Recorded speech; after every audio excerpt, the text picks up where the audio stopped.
Alhamdulillah, alhamdulillahi wa kafa, wassalatu wassalamu ala rasulihil mustafa, wa ala alihi wa ashabihi ahli sidqi wal wafa. Asyhadu an la ilaha illallah wahdahu la syarika lah, wa asyhadu anna Muhammadan abduhu wa rasuluhu la nabiyya wa la rasula ba'dah. Allahumma salli wa sallim wa barik ala nabiyyina Muhammadin wa ala alihi wa ashabihi ajma'in. Amma ba'd.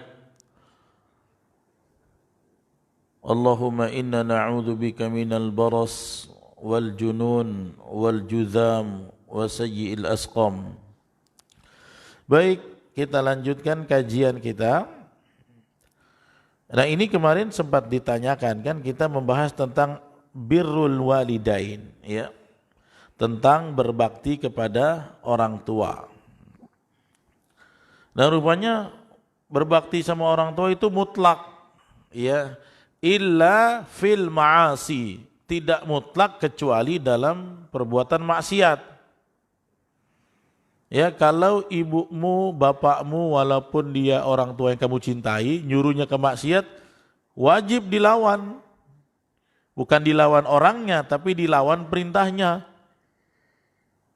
Ya, karena itu di dalam kitab kita ini Al-Adab Al-Mufrad, Imam Bukhari dalam bab nomor 8, beliau menuliskan bab tentang berbakti kepada orang tua dalam perkara yang bukan kemaksiatan. Nah, rupanya di zaman sahabat banyak di antara sahabat yang disandera sama orang tuanya. Mau ikut saya atau ikut Muhammad? Begitu.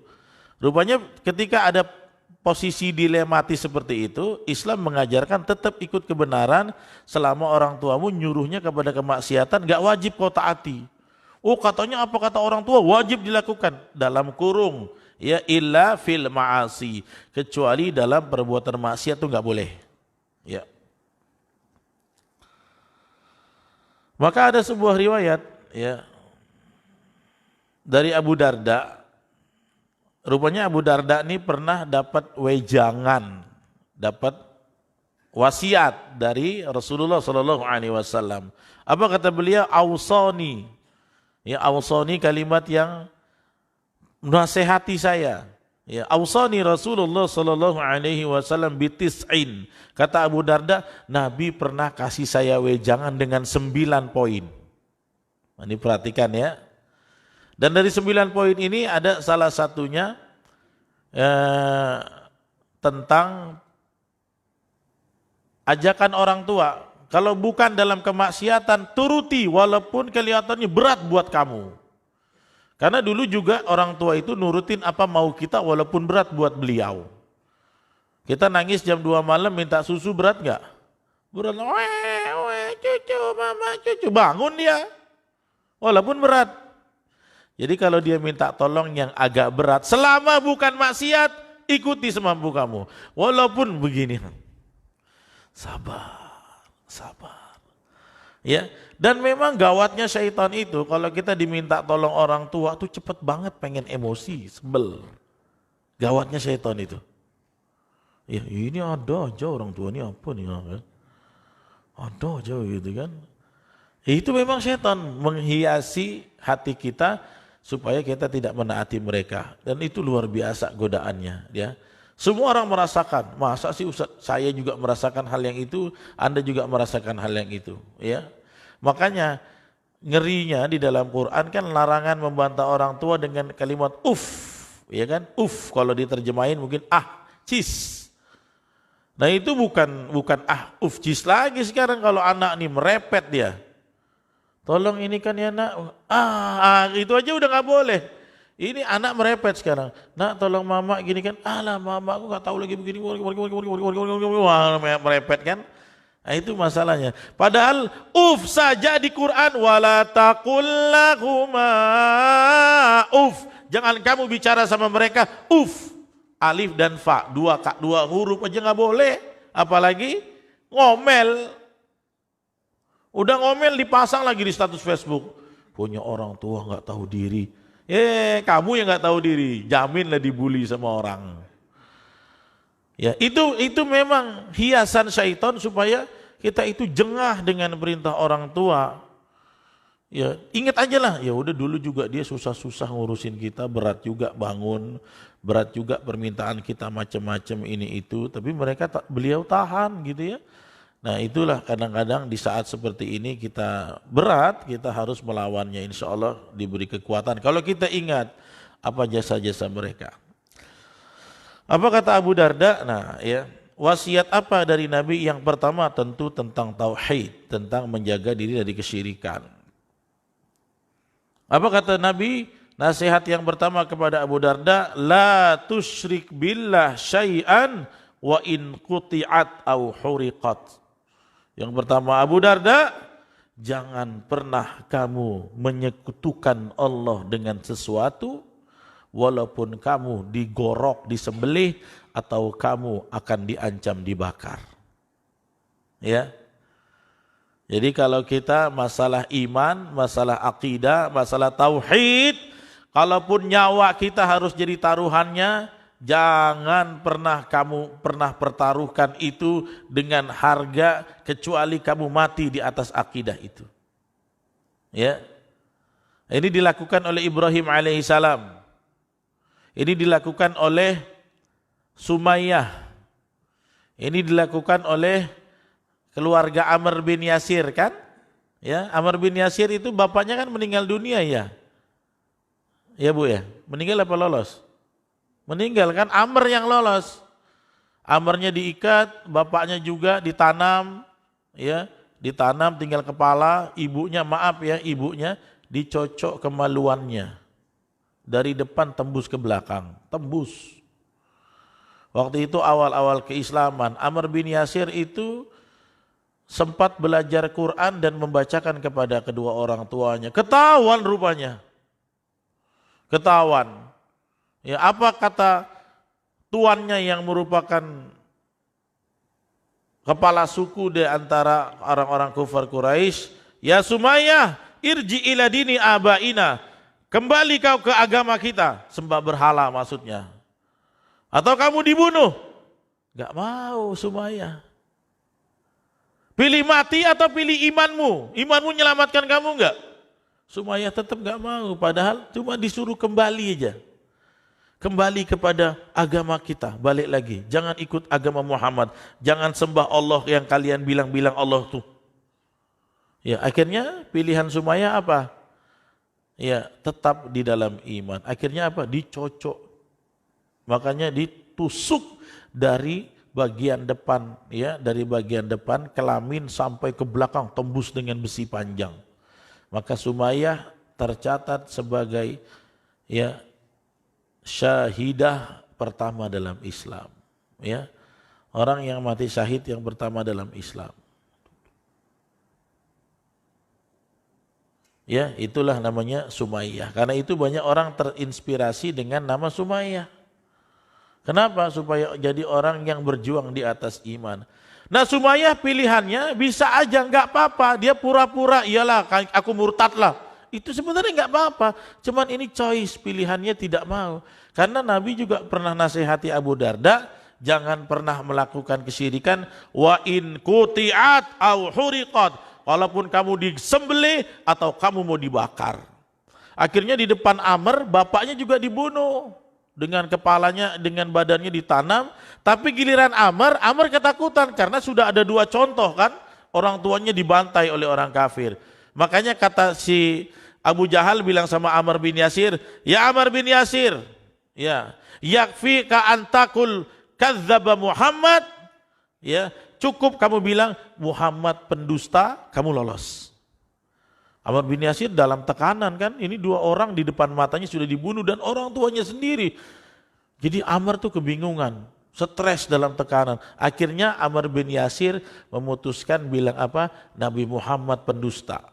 Tapi di dalam hatinya tidak, dia ingkari. Cuma supaya dia menyelamatkan nyawanya saja. Akhirnya dibebaskan, bangga ini tuannya. Hahaha, lihat itu imannya tuh si Amr bin Yasir.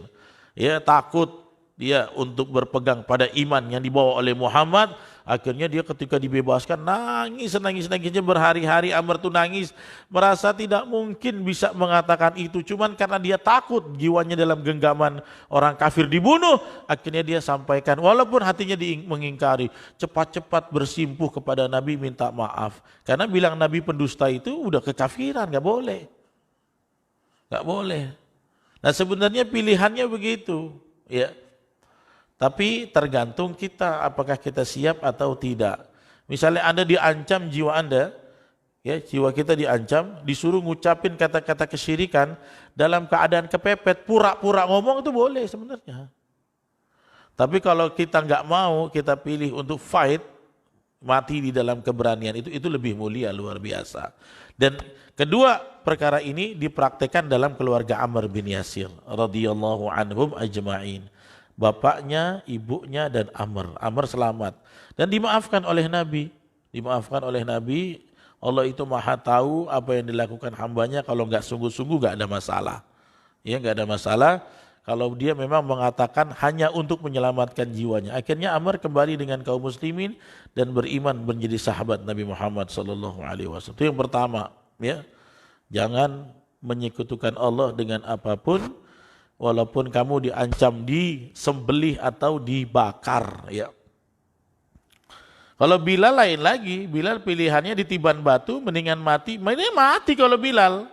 Walaupun datanglah Abu Bakar menyelamatkan dia, tapi kalau disuruh pilih mati ditiban batu, dia lebih pilih ditiban batu. Makanya ngeyel dia. Ngeyelnya nih ngeyel yang bermanfaat. Ya. Jawabannya sama. Pertama disuruh irji' ila dini abaina.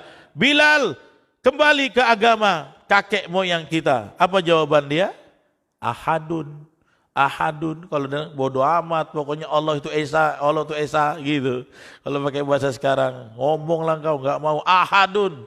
Tunggu Bilal bilang, terakhir sampai ditawar, kadzdzaba Muhammad, bilang Muhammad dusta.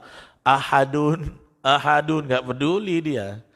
Ya, karena dia paham betul salah satu wejangan Nabi seperti ini. Jangan melakukan kesyirikan walaupun kamu disembelih atau kamu dibakar. Ya. Itu yang pertama. Ya.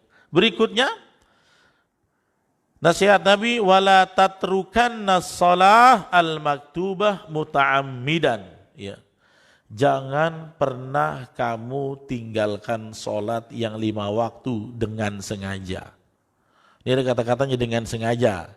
Kalau ketinggalan gak sengaja, dimaafkan. Tapi jangan tinggalkan sholat 5 waktu dengan sengaja. Apalagi momen kayak begini nih.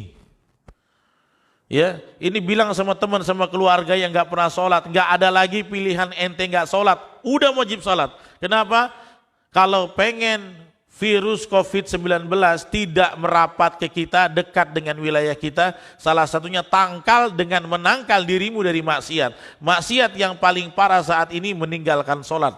Setelah kesyirikan, meninggalkan sholat. Apalagi sholat berjamaah.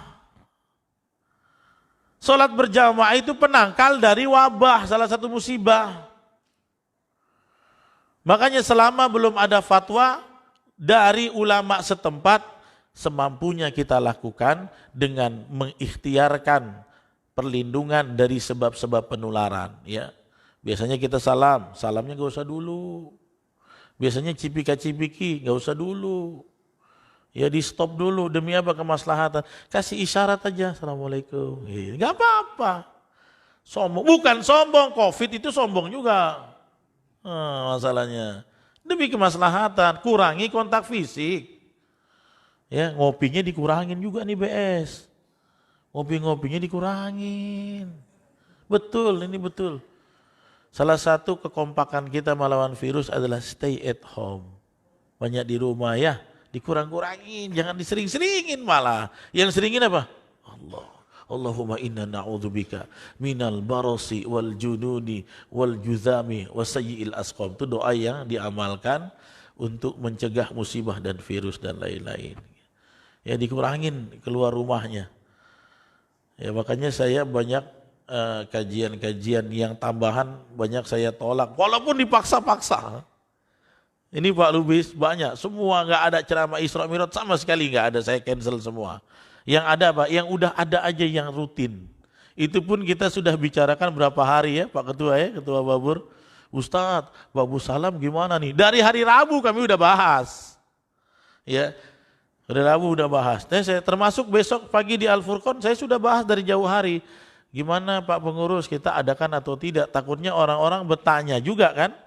Kalau memang tidak ya diinfokan dari jauh hari supaya kita bisa sama-sama. Itu sebenarnya upaya juga untuk mengurangi itu, ya. Nah, salah satunya tegakkan sholat berjamaah, karena dalam sebuah hadis Nabi mengatakan innallaha idza arada an yu'adziba ala qaumin ya nadhara ila masajid. Sesungguhnya Allah kalau ingin mengazab satu kaum, Allah lihat masjidnya dimakmurkan atau tidak. Ya, ketika rupanya virus corona ingin dikirim ke satu kampung, tapi orang di sana masih boleh nih berjamaah karena tekanan virusnya belum tinggi. Kemudian dia makmurkan masjid, maka bisa saja dengan izin Allah itu COVID-19 dilempar ke tempat lain yang mereka tidak menegakkan sholat berjamaah. Ya, itu salah satunya sholat. Jadi sampaikan kepada anak, cucu, tetangga, keponakan, kerabat, saudara, saat ini gak ada pilihan, kamu harus sholat. Ya, karena salah satu asbab diundangnya wabah penyakit yang disebut dengan musibah itu, salah satunya adalah dengan kita melakukan maksiat. Dan maksiat yang terparah dalam perbuatan selain kesyirikan adalah meninggalkan sholat. Jadi ini tameng kita terakhir. Gitu. Ini sudah banyak virus gak sholat lagi, wah bunuh diri ini orang ya. Oke, kata Nabi wala tatrukanna shalah al-maktubah muta'ammidan. Ya. Dan kata Nabi diteruskan waman tarokaha muta'ammidan, barang siapa nih ingat nih sama nih meninggalkan sholat 5 waktu dengan sengaja bariat minhu zimmah, Allah lepas tanggung jawab, tidak menjamin dia tuh. Lari dari dirinya jaminan Allah. Orang-orang yang sholat 5 waktu apalagi berjamaah, Allah kasih jaminan. Jaminannya apa saja? Kalau Allah bilang aku jamin kamu, berarti semua aspek. Rezeki dijamin, keselamatan dijamin, kesehatan dijamin, semuanya dijamin. Ya, semuanya dijamin. Tapi kalau kita meninggalkan sholat dengan sengaja, bariat minhu zimmah, jaminan Allah itu enggak ada lagi. Larilah jaminan Allah dari kamu. Ya.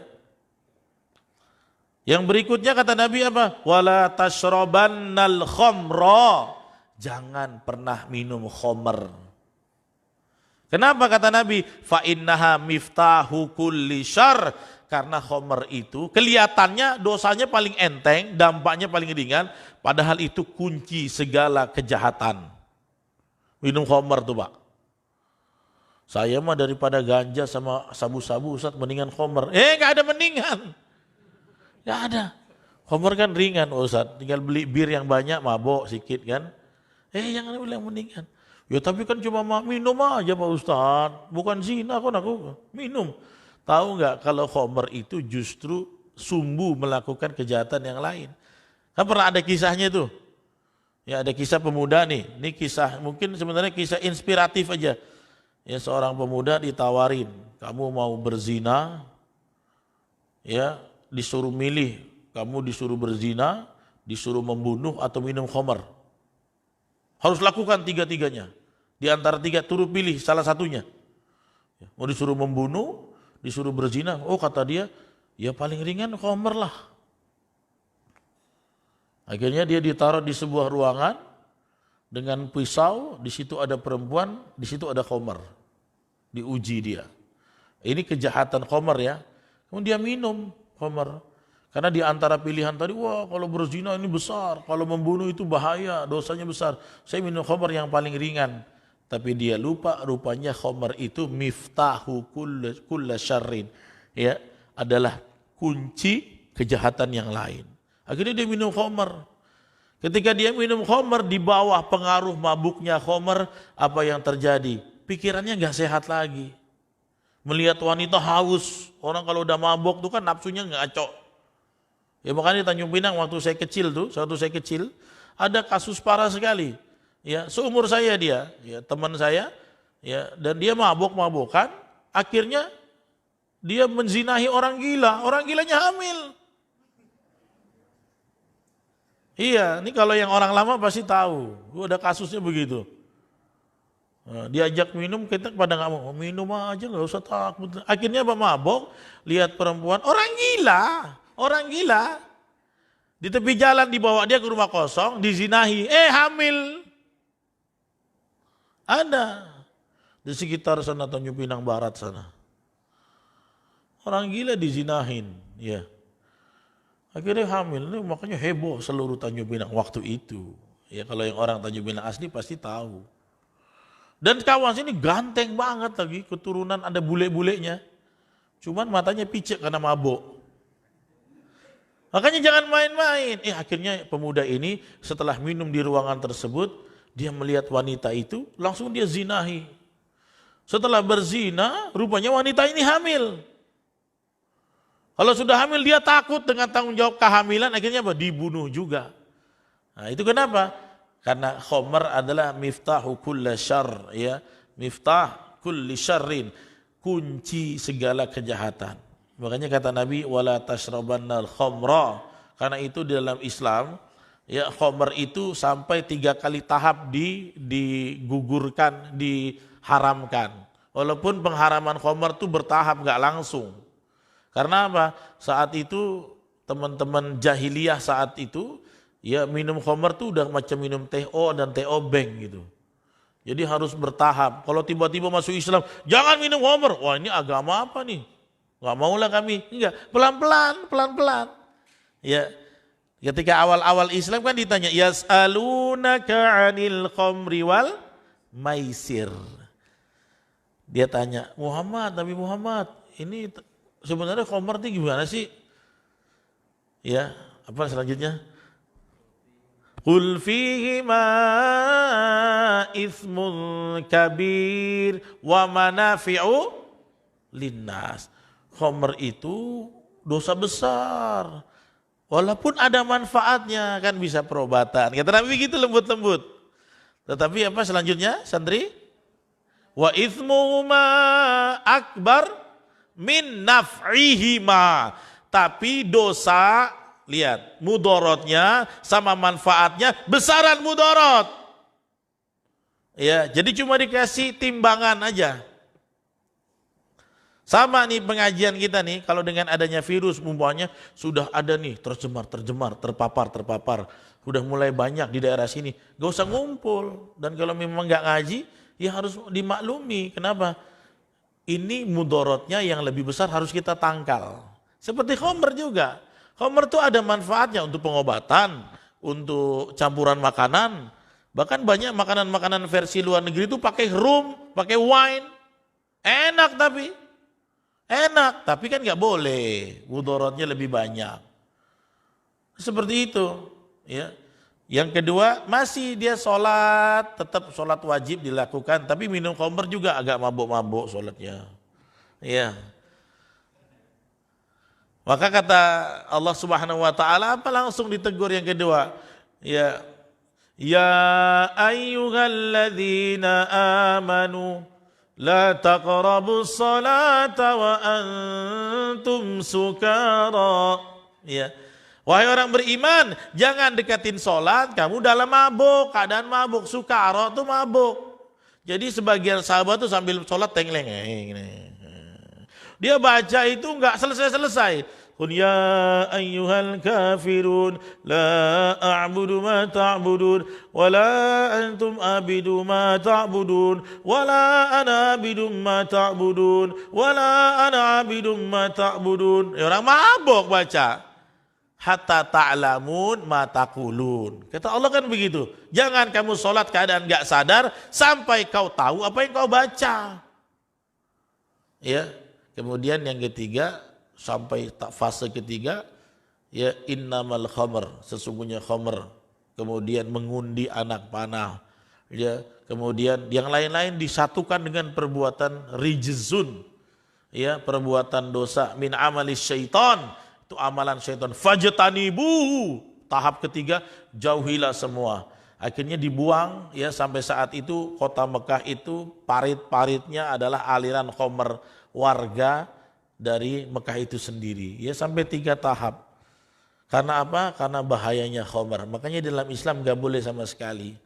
Tapi sayangnya di agama lain banyak, bahkan dalam ritual mereka tetap minum khamr diperbolehkan. Oh, Islam ini terlalu mengekang. Padahal apa? Memang betul yang namanya khamr ini adalah kunci segala kejahatan yang lain. Maka terus jauhi, ya. Yang berikutnya apa kata Nabi? Wa'ati walidaik. Apa kata Nabi? Abu Darda, taati kedua orang tuamu. Taati kedua orang tuamu. Kemudian Nabi kasih satu batasan, walaupun ini hal yang berat. Wa in amaraka an tukhrija min dunyaka, walaupun kedua orang tuamu meminta kamu keluarkan semua harta duniamu.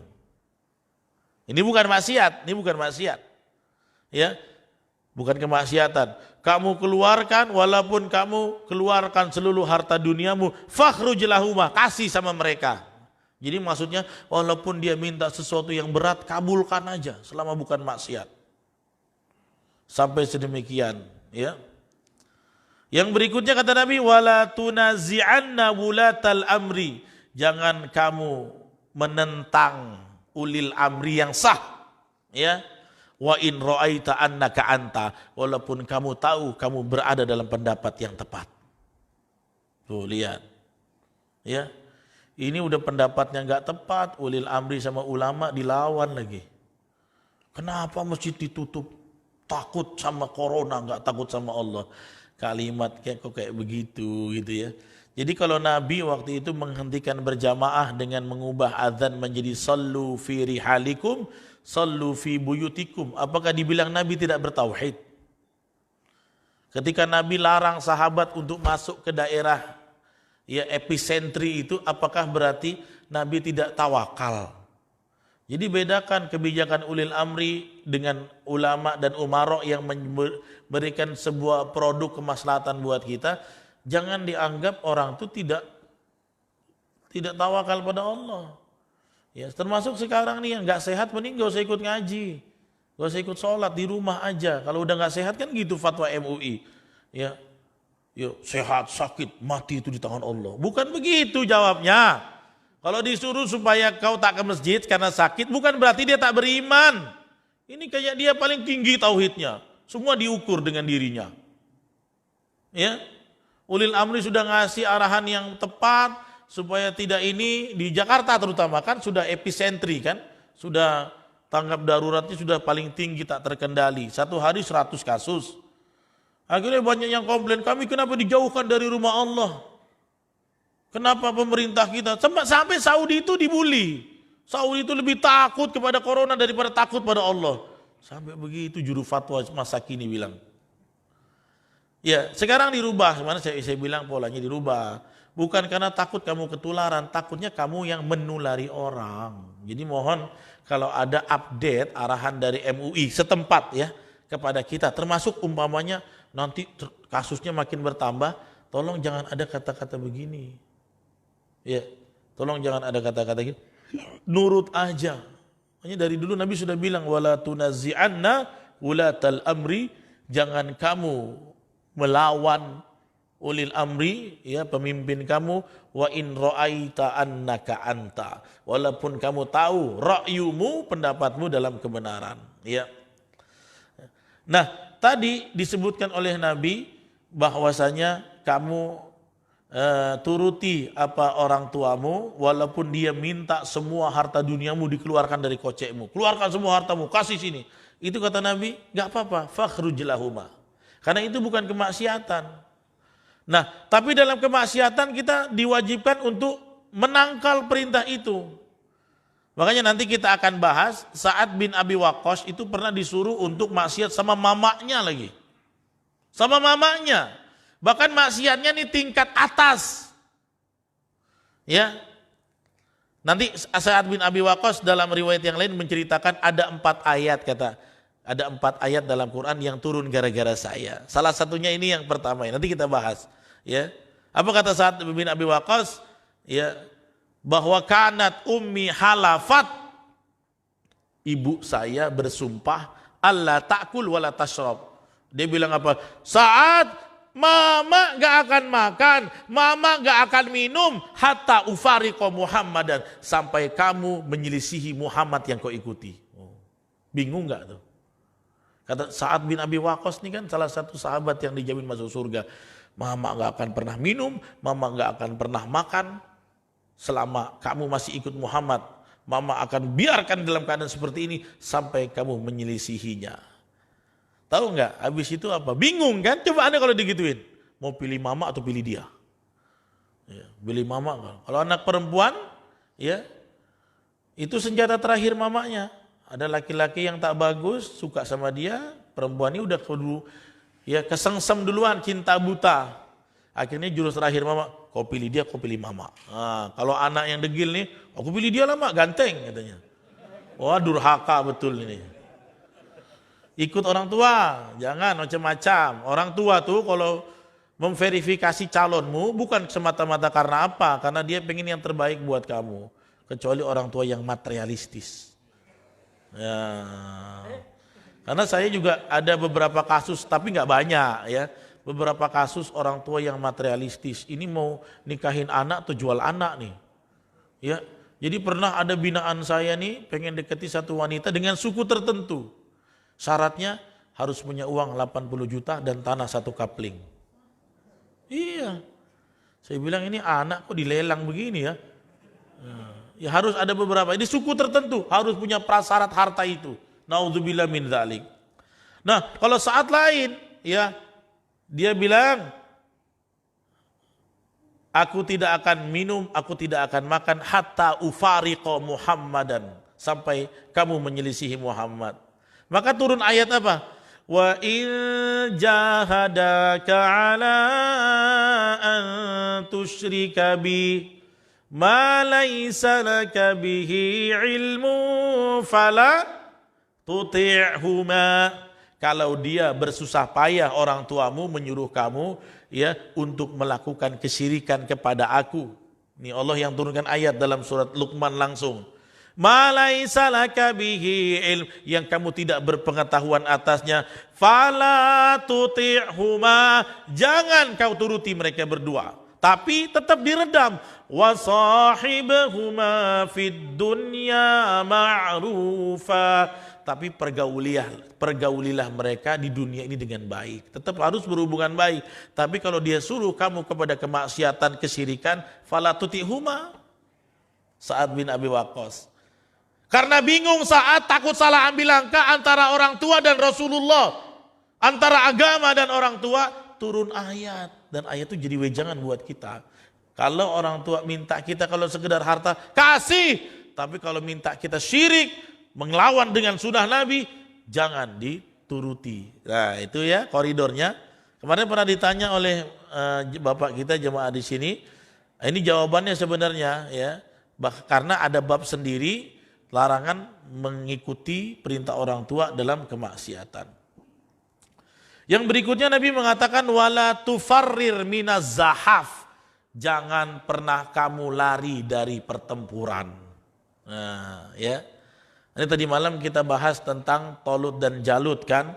Makanya yang harus dipupuk dari seorang mujahid dalam Islam itu ketika perang bukan cuma pandai laga, tetapi mental yang baja. Ya, karena kalaupun dia ini badannya bagus, kuat, jago silat, mentalnya kerupuk, ketika menghadapi musuh banyak, jumlah kita sedikit, dia akan lari karena mental tidak terbentuk. Tapi tadi malam kita cerita tentang Nabi Daud waktu muda kan. Nabi Daud waktu muda, dia cuma bermodalkan ketapel dan 4 buah batu, 4 atau 5 buah batu melawan Jalut, seorang tentara yang sangat bengis. Dia bisa mengalahkannya, kenapa? Mentalnya itu kuat. Mau tahu tentang Jalut? Lihat di Facebook Riza Hafiz. Live streaming tadi malam, tafsir Al-Baqarah ayat berapa? 249 ya, tentang Tolut dan Jalut. Rupanya di situ Nabi Daud masih muda dengan ketapel dia lawan musuh. Kenapa? Mentalnya baja. Nah, rupanya kan di tentara Tolut ini banyak yang mundur, lari dari pertempuran. Dosa besar. Dosa besar.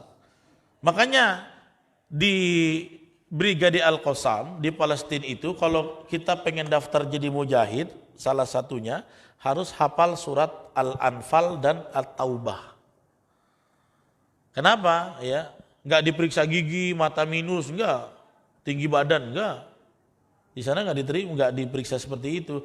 Ya fisik ada memang, tapi nggak seribet itu. Ya.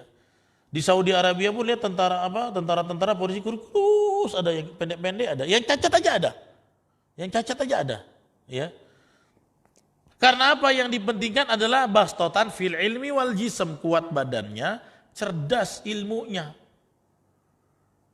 Kenapa di Brigade Al-Qassam Palestina itu kalau ingin mendaftar jadi tentara mujahid itu harus hafal Al-Anfal dan At-Taubah? Karena di dua surat itu ada fikih tentang fikhul jihad. Salah satunya apa? Tidak boleh firar aniz zahaf, kabur dari pertempuran. Ini sebuah perbuatan yang sangat banci dan dilarang, dosanya besar. Makanya dalam Islam itu kalau dalam kondisi sulit, lawan banyak, tentara kita lemah, pilihannya adalah mati dalam keadaan syahid atau menang lawan musuh. Cuma itu, nggak ada yang ketiga untuk lari. Kalau mundur boleh, kalau mundur untuk strategi boleh. Misalnya bentuk formasi, kita perang, bentuk formasi mundur, buka kanan, buka kiri, itu boleh. Tapi kalau mundur hilang, ya nggak boleh ini. Ya kan ayatnya ada jelas. Kalau antum baca tadabbur ayat-ayat dalam surah Al-Anfal itu ada. Ya. Salah satunya, ya ayyuhalladzina amanu idza laqitumul ladzina kafaru zahfa. Udah ada yang nyampe belum? Belum ya.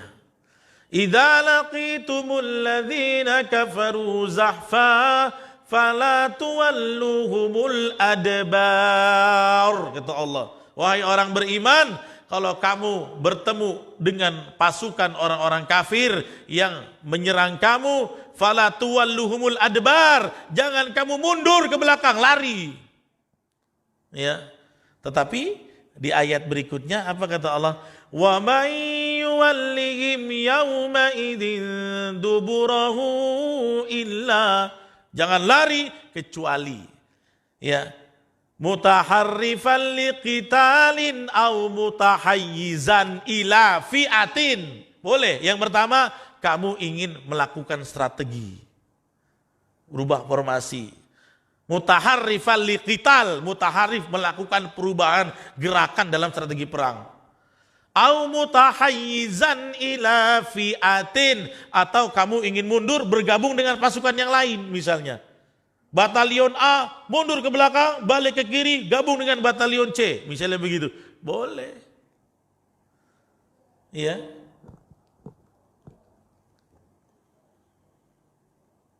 Siapa yang melakukan mundur tanpa kedua itu, faqad ba'a bi ghadabin minallah. Tapi yang bukan melakukan dengan dua alasan tadi, dia telah mendatangi kemurkaan Allah. Wa ma'wahu jahannam, tempatnya neraka jahanam. Lihat, lari dari perang. Wa bi'sal masir, itulah sejelek-jelek tempat. Dia dicela oleh Allah. Kenapa? Lari dari perang. Makanya jadi mujahid itu jangan cuma modal-modal ngomong doang. Dia harus punya mental yang baja. Diajarin dulu fikih jihad seperti ini. Banyak sebenarnya fikih jihad harus banyak diketahui pemuda. Karena kita nggak tahu kapan medan jihad itu terbuka buat kita. Nggak pernah tahu. Cuman kalian harus paham, anak muda. Termasuk nggak boleh emosi. Tidak boleh niat perang karena dendam. Nggak boleh. Perang itu harus waqatilu fi sabilillah. Karena menegakkan kalimat Allah. Nggak boleh karena menunjukkan berani. Jangan bilang saya takut. Oh nggak boleh. Nggak boleh. Itu kan berarti karena dadanya. Ya. Nah itu. Dan kata Nabi apa? Wala tufarrir minaz zahaf, jangan lari dari pertempuran. Wa in halakta wa farra ashabak, walaupun kamu akan binasa dibantai musuh atau kamu lihat teman-temanmu sudah lari semua. Tuh lihat. Jangannya. Jangan, walaupun teman-temanmu kocar-kacir tetap di dalam barisan, ya. Siap ya? Wah, ini mantap ini. Ini kajiannya bikin menimbulkan nyali nih. Ya. Giliran ada, pasukan tentaranya nggak kelihatan, corona, nggak sholat. Nah, ini gimana mau jadi mujahid ini? Gimana gitu? Ya, yang terakhir wa anfik min taulika ala ahlik, ya, infakkanlah hartamu kepada keluargamu. Wala tarfa' asaka an ahlik, jangan sampai kamu lalai terhadap keluargamu. Maksudnya apa? Ini punya uang sama kawan-kawan rajin ngopi, makan, mukbang di rumah pura-pura miskin. Gak ada duit, yang katanya. Tapi kalau nongkrong sama kawan royal, sama istri pelit. Ini nggak boleh ya bang ya. Harus royal di mana-mana. Karena apa? Hartamu yang paling utama adalah kepada keluargamu dulu, ya. Kepada keluarga kita dulu. Itu harta yang paling utama. Ya, bahkan yang namanya infak yang utama itu lil akrobin, untuk kedua orang tuamu, untuk keluargamu, untuk orang-orang terdekat kamu. Jadi harus imbang, ya. Jangan rupa-rupanya sama keluarganya pelit. Ada loh, ada. Ada yang suami cuma menjatah istrinya satu hari 10.000. Anaknya 4. Iya. Mobil Mercedes. Ngaco ini orang. Ada lagi yang sebaliknya. Ini bukan cuma laki-laki aja bu. Ada yang ibu-ibu suaminya dijatah 10.000 satu hari. Jadi gajinya tuh berapa? 10 juta. Gajinya 10 juta, uang belanja dan kebutuhan rumah dikasih ke istri 7,5 juta, yang 2,5 juta kata istri, sini bang aku yang pegang, nanti aku kasih abang tiap hari mau kerja. Suaminya nih nunduk aja, dari 2,5 juta diecer setiap hari 10.000 di dompet. Pernah satu hari suaminya ngumpul, ngasih ke orang tuanya 1 juta, wah istrinya langsung marah, kenapa gak bilang-bilang sama Menteri Keuangan, kan gitu ya. Jadi begitu sama keluarganya pelit, tapi untuk yang lain-lain hedon gitu ya, jangan. Yang jadi kasus juga selalu banyak begini, ya. Jadi kita suami istri itu mesti satu fikroh, hati-hatilah. Kadang-kadang pasangan kita menghembuskan gaya-gaya hedon, akhirnya kita jelek hubungan dengan keluarga. Ya, kita punya hubungan yang ini sama keluarga, muamalahnya nggak bagus, pinjam duit, pinjam ini, cuman gaya kita terlalu tinggi. Itu jadi masalah. Makanya dalam hadis ini Nabi mengatakan wa anfik min taulika an ahlik, ya, infakkanlah segala harta yang potensi yang kau punya kepada keluargamu, wala tarfa' asaka an ahlik, jangan kamu lalai terhadap kebutuhan keluargamu, ya. Terakhir wa akhfihim fillahi azza wajal, nasihatilah mereka untuk bertakwa kepada Allah Subhanahu wa taala. Ini satu hadis yang kita bahas hari ini. Insya Allah nanti kita akan bahas yang lain. Mudah-mudahan ada manfaatnya. Ada pertanyaan?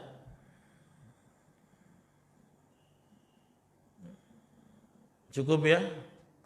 Ada pertanyaan? Sekali lagi saya menghimbau ya.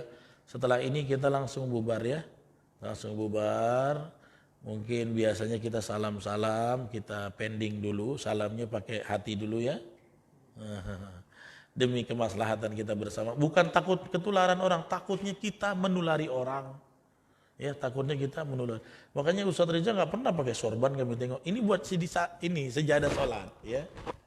Sebenarnya saya nggak pede pakai sorban, takut ilmunya nggak nyampe, sorbannya keberatan. Ya. Makanya nggak pernah lihat kan saya pakai sorban. Kenapa? Ini buat sejadah aja ya. Sejadah dipakai, sorban saya udah banyak kali di rumah, cuman nggak pede ya. Orang udah profesor doktor, ini masih SPDI situ-situ aja gitu kan. Makanya nggak pede pakai sorban. Demikian kawan-kawan semua, ya nanti bisa konsumsinya diambil dan dibawa pulang. Ada hand sanitizer Pak di sini?